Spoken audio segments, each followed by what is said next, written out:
News 18 लोकमतच्या Facebook आणि YouTube लाईव्हच्या प्रेक्षकांसाठी आम्ही घेऊन आलो एक अत्यंत महत्त्वाची आणि तुमच्या जिव्हाळ्याची बातमी। ही बातमी आहे मुंबईकरांसाठी। मुंबईकरांची लाईफलाईन जशी लोकल आहे तशी आणखी एक त्यांची लाईफलाईन आहे, ती म्हणजे मुंबईची बेस्ट। पण हीच बेस्ट डिसेंबर 2025 मध्ये बंद होणार आहे आणि याची जाणीव मुंबईकरांना नाही। ही जाणीव करून देण्यासाठी शशांकराव यांनी बेस्ट बचाव हे अभियान सुरू केलेलं आहे। डिसेंबर 2025 ला बेस्ट बंद होईल असं ते का म्हणतायत हे आपण त्यांच्याकडून जाणून घेऊया। हे अभियान नेमकं काय हे आपण त्यांच्याकडून जाणून घेऊया। शशांकजी, तुम्ही म्हणताय की डिसेंबर 2025 ला बेस्ट बंद होणार आहे, असं तुम्ही का म्हणताय? असं आहे की मुंबईकर जनतेला सार्वजनिक प्रवासी वाहतूक सेवा देण्याची जबाबदारी मुंबई महानगरपालिकेची आहे आणि मुंबई महानगरपालिका ही जबाबदारी बेस्ट उपक्रमामार्फत राबवते आणि गेले 75हून अधिक काळापासून ही बीएसटीची सार्वजनिक प्रवासी वाहतूक सेवा अल्प दरामध्ये मुंबईकर जनतेला दिली जाते। हे जे काही दिलं जातं ते मुंबई महानगरपालिका कायदा 1888च्या अनुषंगाने हे सर्व दिलं जातं आणि ही सेवा जर मुंबईकर जनतेला व्यवस्थित दिली गेली जर पाहिजे तर बीएसटीकडे स्वमालकीच्या किमान 3337 बसगाड्या राहिल्या पाहिजेत। पण आज आणि समजा या गाड्या स्क्रॅप होतात, वयमानाप्रमाणे ही गाड्या स्क्रॅप होतात, नवीन गाड्या घेण्याकरिता सुद्धा मुंबई महानगरपालिकेने बीएसटीला पैसे दिले पाहिजेत। पण गेले 6 वर्षापासून मुंबई महानगरपालिकेने बीएसटीला नवीन बसगाड्या घेण्याकरिता एक साधा नवा रुपया दिलेला नाही आणि त्याचा परिणाम असा झालेला आहे की आज स्वमालकीच्या बीएसटीच्या गाड्या या फक्त 1085 शिल्लक राहिलेल्या आहेत। 31 मार्च 2025 ला 761 गाड्या शिल्लक राहतील आणि नोव्हेंबर 2025 ला म्हणजे जवळपास 15-16 महिने राहिलेत, बीएसटीकडे स्वमालकीच्या फक्त 251 गाड्या शिल्लक राहतील। म्हणजे जिथे तुमच्याकडे म्हणजे 8% गाड्या स्वमालकीच्या शिल्लक राहतील आणि जर या गाड्या नवीन घेतल्या नाहीत, ज्या मुंबई महानगरपालिकेने पैसा दिला पाहिजे, पैसा दिलेला नाही, या जर गाड्या नवीन घेतल्या नाहीत तर अर्थातच बीएसटीची ही सेवा बंद होईल। कारण जर स्वमालकीच्या गाड्या तर कॉन्ट्रॅक्ट दिल्या जातात, पण कॉन्ट्रॅक्टचा कुठेही काही भरोसा नाही। कॉन्ट्रॅक्ट वेट लिझिंगचे कॉन्ट्रॅक्ट्स आहेत, बीएसटीचं काहीही कंट्रोल नाही। वर्ष 1.5 वर्षापूर्वी एक कंपनी होती, अनेक कॉन्ट्रॅक्ट्स आहेत, त्यापैकी एक कंपनी बहुतेक 400 गाड्या चालवत होती, रातोरात त्या कंपनीने बंद केलं। का? तर नुकसान झालं। मुळात सार्वजनिक प्रवासी वाहतूक सेवा ज्या वेळेला आणि अत्यावश्यक सेवा आहे, कुठेही याच्यामध्ये नफा आणि नुकसानीचा प्रश्नच येत नाही, प्रॉफिट लॉस नाही, कारण ही सेवा आहे आणि ज्या वेळेला ही सेवा आहे त्यावेळेला प्रॉफिट आणि लॉसचा संबंधच येत नाही। जगभरामध्ये जिथे जिथे प्रवासी वाहतूक सार्वजनिक वाहतूक सेवा आहे तिथे कुठेही प्रॉफिट बघितला जात नाही आणि प्रॉफिट होतही नाही, कारण तुम्ही सेवा देत आहात। आज मुंबईकर जनतेला 5 किलोमीटर 5 रुपयामध्ये कोण देणार आहे? प्रॉफिट होण्याचा संबंधच येत नाही। पण ही सेवा तेवढीच आवश्यक आहे, नाहीतर मुंबईकर जनतेला कुठेही जायला यायला स्टुडंट्ससाठी ही सेवा मिळायला पाहिजे आणि अल्प दरात मिळायला पाहिजे, कायदाच म्हणतो आणि म्हणून दिली जाते। तर तुम्ही ज्यावेळेला प्रॉफिट लॉस आणणार तर हेच सेवा मिळू शकत नाही, ते मग धंदा झाला, सेवा नाही झाली आणि ही सेवा देण्याचं पूर्ण जबाबदारी ही मुंबई महानगरपालिकेची आहे आणि ती पार पाडण्यासाठी त्यांना स्वमालकीच्या 3337 बसगाड्या राखणं गरजेचं आहे। आता तुम्ही कोविडचा काळ बघा, रेल्वे बंद होती, बाकी बंद होती, पण बीएसटी चालू राहिली। बीएसटीच्या स्वमालकीच्या गाड्या सुरुवातीला चालल्या आणि कामगारांनी आणि सर्वांनी सेवा दिली मुंबईकर जनतेला आणि अत्यावश्यक स्टाफ, डॉक्टर्स असतील, नर्सेस असतील, बाकी स्टाफ असेल, या सर्वांना आणणं नेणं हे पूर्ण काम बीएसटी मार्फत झालं। जवळपास 200 लोकांचा मृत्यू झाला त्या काळामध्ये, पण बीएसटीची सेवा थांबली नाही आणि जर नवीन गाड्या घेतल्या गेल्या नाहीत स्वमालकीच्या तर डिसेंबर 2025 येता ही सेवा बंद होईल अशी परिस्थिती आहे। शशांकजी, पण मध्यंतरी ज्यावेळेला करार झाला कर्मचारी संघटना आणि मुंबई महानगरपालिकेमध्ये, त्यावेळेला जो करार होता त्या करारामध्ये स्पष्टपणे एवढ्या बस गाड्या राखल्या जातील असं म्हटलं जात होतं। त्यामुळे एकतर मुंबई महानगरपालिका त्यांनी दिलेलं वचन हे पूर्ण करत नाही हे जवळपास स्पष्ट दिसतंय। असं असताना ही जी बेस्ट आहे ही बेस जर जगली नाही आणि जर ती आपण परावलंबी म्हणजे जर वेट लीजवर ठेवली तर त्याचे काय काय दुष्परिणाम होऊ शकतात. कारण मध्यंतरी एक दोनदा आंदोलनं सुद्धा झाले, वेटलिस्टच्या कर्मचाऱ्यांनी आंदोलन केले आणि त्यावेळेला आपल्या आत्ता ज्या बसगाड्या आहेत त्यांच्या भरोशावर आपण मुंबईकरांना सेवा दिली होती, हे त्याही वेळेला उघड झालं. असं आहे की स्वतःच्या मालकीच्या बसगाड्या असणं गरजेचं आहे, कारण तुम्ही सेवा देत आहात.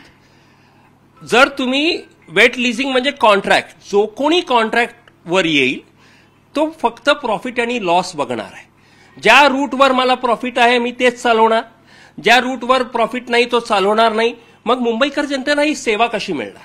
तुम्ही आज रात्री 1-1 वाजेपर्यंत बीएसटीची, 2-2 वाजेपर्यंत बीएसटीची सेवा, सकाळी 5 वाजता बीएसटीची सेवा, कानकोपऱ्यात जाऊन बीएसटीच्या बसमध्ये 2 पॅसेंजर असतात, 4 पॅसेंजर असतात. ते काही नफा नुकसानसाठी नाहीये. जर ती सेवा चालली नाही तर ती व्यक्ती त्याच्या कामावर किंवा शाळेला किंवा कॉलेजला पोहोचू शकणार नाही.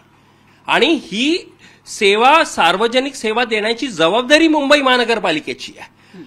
कारण मुंबई महानगरपालिका ची सेवा, त्यांनी सेवा द्यायची आहे मुंबईकर जनतेला. जसं तुम्ही रस्ते बनवता, बाकी बनवता, फ्लायओव्हर्स बनवता, ड्रेनेजची सेवा आहे, साफसफाईची सेवा आहे, आरोग्याची सेवा आहे. आता हॉस्पिटल्स वगैरे आहेत, प्रॉफिट लॉस कुठे आहे? महानगरपालिकेचे हॉस्पिटल्स ती सेवा आहे. तसंच बीएसटीची ही सार्वजनिक प्रवासी वाहतूक सेवा आहे आणि ही सेवा जर टिकवायची असेल तर तुम्हाला स्वमालकीचा ताफा पाहिजे. तुम्ही कॉन्ट्रॅक्ट आलं की प्रॉफिट लॉस आला, आणि प्रॉफिट लॉस आला कारण ज्या क्षणाला कोणीही, कोणताही अधिकारी, कोणतेही डिपार्टमेंट हे बोलायला सुरुवात करतात की नफा नाही आहे, नुकसान आहे, याचा अर्थ त्यांना ही सेवा द्यायचीच नाही आहे. तुम्हाला ही सेवा देणं गरजेचं आहे. नाहीतर तुम्ही विचार करा, आज सुद्धा बसेस कमी आहेत, विद्यार्थ्यांचे हाल होत आहेत.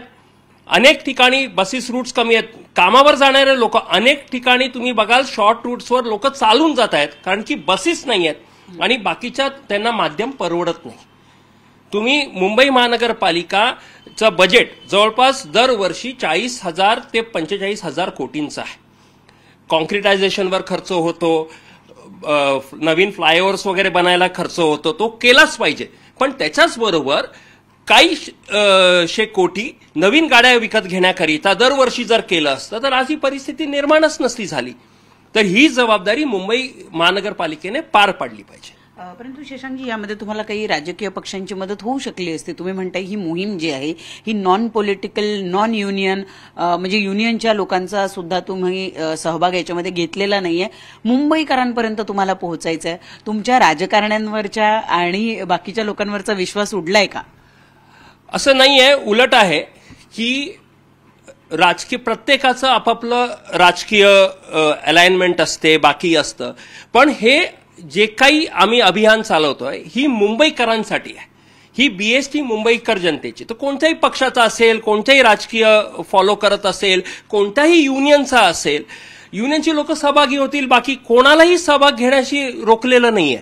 पण या प्लॅटफॉर्मवर आल्यानंतर तुम्ही एकतर या प्लॅटफॉर्मचा, या अभियानाचा कोणत्याही राजकीय पक्षाशी संबंध असणार नाही आणि याच्यावर आल्यानंतर कोणत्याही राजकीय पक्षावर टीकाही होणार नाही, हे आम्ही तिकडे नमूद केलेलं आहे. कारण एकदा टीकास्त्र सुरू झाले तर मग अभियान राहतं बाजूला, मूळ तुमचा जो मुद्दा आहे तो राहतो बाजूला. म्हणून आम्ही हे स्पेसिफाय केलेलं आहे. तुमचा झेंडाचा रंग कोणताही असेल, पण तुम्ही मुंबईची जनता आहात आणि मुंबईकरांची ही सेवा जी वर्षानुवर्ष, आणि याच्यामुळे अनेक लोक कामावर पोचलेली आहेत, तिकडनं त्यांनी त्यांचं कुटुंब चालवलं, अनेक लोक कॉलेजेसला पोचू शकली कारण बीएसटी होती, त्याच्यामुळे ते आयुष्यात काहीतरी म्हणजे त्यांचं आयुष्य घडलंय या बीएसटीमुळे.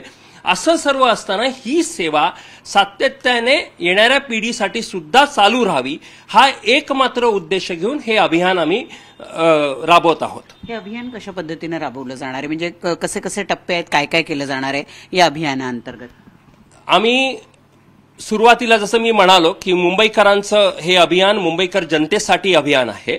तर मुंबईतल्या वेगवेगळ्या संस्था, सामाजिक संस्था, एनजीओज, हाऊसिंग असोसिएशन्स, सामाजिक कार्यकर्ते यांच्याशी संपर्क साधून सुरुवातीला संपर्क साधण्याच्या अनुषंगाने आणि बाकीचं तर मुंबई पश्चिम उपनगर, पूर्व उपनगर आणि शहर असं एक एक बैठक आयोजित करण्यात येत आहे. तिथून पुढची वाटचाल ठरवली जाईल आणि वेगवेगळ्या पद्धतीने मुंबईकर जनतेपर्यंत ही जी परिस्थिती आज बीएसटीची आहे ती समोर ठेवण्याचं काम त्यांना अवगत करून, कारण की लोकांना माहिती नाहीये, लोक आपल्या रोजच्या कामांमध्ये व्यस्त असतात, त्यांना हे सर्व माहिती नसतं, पण ते त्यांना माहिती करून देणं गरजेचं आहे आणि त्यातून त्यांचा सहभाग घेऊन ही बीएसटी आपल्यासाठी जगावी हे मोहीम सुरू होईल. उद्या 18 तारखेला पहिली पश्चिम उपनगराची बैठक आयोजित केली गेलेली आहे गोरेगावमध्ये आणि तिथून याची सुरुवात होईल. पुढच्या आठवड्यात पूर्व उपनगर आणि पश्चिम शहर विभागाची मीटिंग होईल आणि पुढच्या आठवड्यापासून मग ज्या ज्या पद्धतीने हे अभियान पुढे न्यायचंय त्याची तयारी होऊन ती अभियान पुढे जाईल. धन्यवाद शशांक आमच्याशी संवाद साधल्याबद्दल. तर मुंबईकरांना जर त्यांची आवडती बेस्टची सेवा हवी असेल तर त्यांनी या मोहिमेमध्ये सहभागी व्हा असं आवाहन शशांकजी यांच्या वतीनं केलं जात आहे. कारण बेस्ट जगली तर सर्वसामान्य प्रवासी त्याच्या निश्चित स्थळी जाऊन पोहोचू शकणार आहे आणि तेही कमी पैशामध्ये.